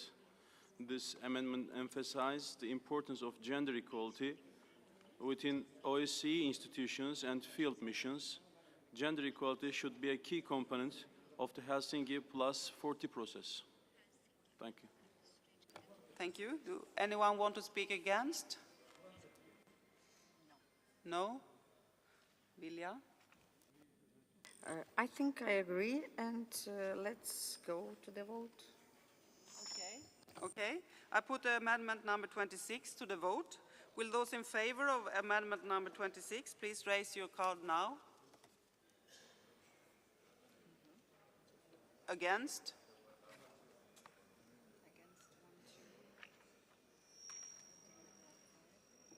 Abstentions? No, against. It's adopted. Thank you. And Mr. Önen would like to give an answer to the question of Spain and in announcement for the side event now. So you have the floor, sir. Sayın Başkan, çok teşekkür ediyorum. İspanya'dan değerli milletvekilimizin de az önce gündeme getirdiği konuyla alakalı birkaç söz söylemek istiyorum. Bu konuda bizim herhangi bir konuyu kapatmak, herhangi bir şeyin üstünü örtmek gibi bir niyetimiz yok. Sadece gündeme geldiği zaman açıklıkla beraber konuşabileceğimiz, tartışabileceğimiz bir konu. Ben Gezi Parkı olaylarıyla ilgili diğer milletvekillerimizin de bu konuyu merak ettiklerini, neler olduğunu öğrenmeleri açısından da kısa açıklayıcı bir bilgi vermek istiyorum. Bu olayların başlangıç tarihi, sebebi aslında bizim de en başından beri hakkını teslim ettiğimiz ve olayların en başında masum vatandaşlarımızın, normal vatandaşlarımızın, öğrencilerimizin, sivil toplum örgütlerinin doğal olarak bir çevre hassasiyetiyle olaya başladıklarını ve bu çevre hassasiyeti noktasında kendilerine büyük saygı duyduğumuzu dile getirmiştik.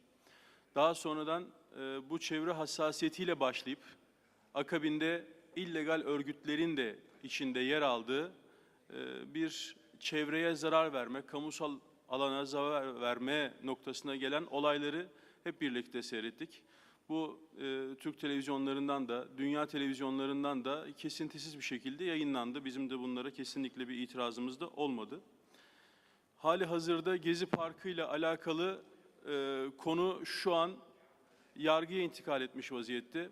2011 yılında Gezi Parkı'nda kabul edilen aslında muhalefet partilerinin de imzası olan bir proje vardı. Bu proje 2011 yılında kabul edilmişti. Daha sonra bugün burada bu olayların çıkma sebebinden sonra biz bu konuyu Sayın Başbakanımız, ben Hükümet Partisi'ndenim, Sayın Başbakanımız bu olaylar neticesinde bu konuyu referanduma götürme teklifinde bulundu. Sanırım demokratik ülkelerde, demokratik yönetimlerde dünyanın en demokratik ve en ileri tekniğidir diye düşünüyorum referandum. Ve şu an dediğim gibi yargıya intikal eden bir konuda yargı buranın yapılmasını da kararını verse yine biz referanduma gideceğiz ve halkımıza soracağız. Yapılsın mı, yapılmasın mı?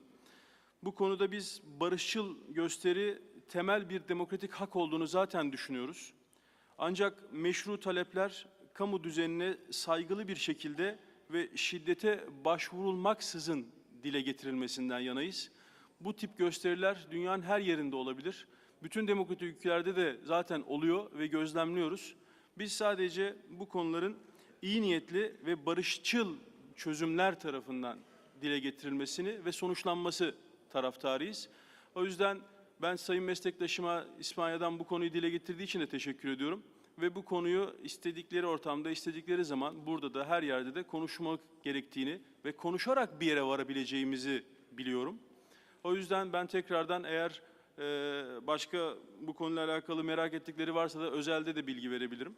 Ben teşekkür ediyorum bu konuyla ilgili. Yalnız az önce de sizin de söylediğiniz gibi bir side event var. Bununla alakalı bir duyuruyu da size yapmak istiyorum. There will be a side event hosted by the Turkish Parliament on enhancing dialogue and cooperation against racism, xenophobia and intolerance at 14 to 15:30, and I invite everybody to join this highly challenging event today at 14 p.m. Thank you. Thank you very much. And I will say this is not a debate about Turkey, but still I will give Mrs. Tamagigili maximum 2 minutes to also talk about this situation in Turkey. You have the floor, madam. Thank you, Madam Chair. Değerli parlamenterler ve değerli misafirlerimiz, öncelikle Türkiye'ye ve burada İstanbul'da bulunduğunuz için hepinize hoş geldin demek istiyorum. Ben ana muhalefet partisi Cumhuriyet Halk Partisi'nin İstanbul milletvekiliyim ve aynı zamanda yaşadığımız Gezi Parkı süreci adını verdiğimiz süreçte biber gazı ve tazyikli su neticesinde yapılan müdahalelerin içinde kalmış bir milletvekiliyim. Değerli milletvekilimiz iktidar partisinden olan ve buradaki grubumuzun başkanı olan milletvekilimiz bir açıklamada bulundu. Ama açıklamalarının tüm gerçekliği tam olarak ifade ettiğine inanmadığımın altını çizmek istiyorum. Öncelikle Gezi Parkı süreci sadece bir çevre ve ağaçlı kesme olayıyla kalmamış, bir toplumsal tepki ve demokratik, özgürlükçü ve insan haklarına saygılı yönetim anlayışı açısından yaşanan problemlerin bir karşı duruşu olarak gençlik tarafından dile getirilmiş olan söylemler ve tepkiler bütünüdür. Ve gençlik açısından ortaya konulan bu yaşanmışlıklara ve siyasi partiler üstü olan ve halkın tamamen halk hareketi olarak ortaya konmuş olan bu sürece maalesef ağır müdahaleler olmuştur. Tabiidir ki Türkiye demokrasi, hukuk devleti, laik bir yönetim anlayışı olarak bölgesinde örnek olan bir ülkedir ve bu örnek oluşu ne kadar müdahaleler ve karşı bir yönetim anlayışı uygulanmaya çalışsa da devam edecektir. Ve Türkiye'de baktığımız zaman bu yaşananlar tamamen barışçıl bir harekettir ve bu barışçıl hareketin iyi okunması gerekir. Tüm siyasi partiler, bunun içinde ana muhalefet olarak bizim de okumamız gereken tepkiler ve başlıklar vardır. Bunları çok iyi görmeliyiz ve burada gençlere, sosyal medyaya ve onunla beraber ortaya çıkmış olan bu tepkiyi dile getirme noktasındaki söylemlere hoşgörüyle bakmak lazım, provokatif olmamak lazım ve ayrıca bu yaşanan olayların bir daha yaşanmaması için bir bilincin oluşması lazım. Ben projeyle ilgili muhalefet partileri de dedi arkadaşım, yalnız proje içeriğine göre uygulanmalıydı. Projenin dışında yeşile ve çevreye karşı yapılan eylemlerde muhalefetin böyle bir desteği olmadığını da belirtmek isterim. Söz verdiğiniz için teşekkür ediyorum.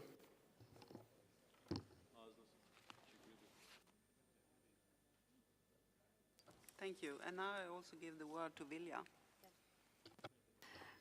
I wanted to thank all of you, all distinguished members of this committee. As always, democracy is the strongest side of our assembly, and I think decisions we've made today are good decisions. And I suppose tomorrow we are going to continue. It was good in tempo, and we will be able to finish our job tomorrow. Thank you all. Thank you. And thank you very much from Turkey to informing us about this very, very hard problem. And we can see it all over countries. So you are not the only country, but it's a very hard situation. Hello, I'm still talking. Yes, I will adjourn this meeting. We will continue tomorrow morning at 9:30 in this room. And tomorrow we start with amendment number 27. So the meeting is over for today. Thank you very much.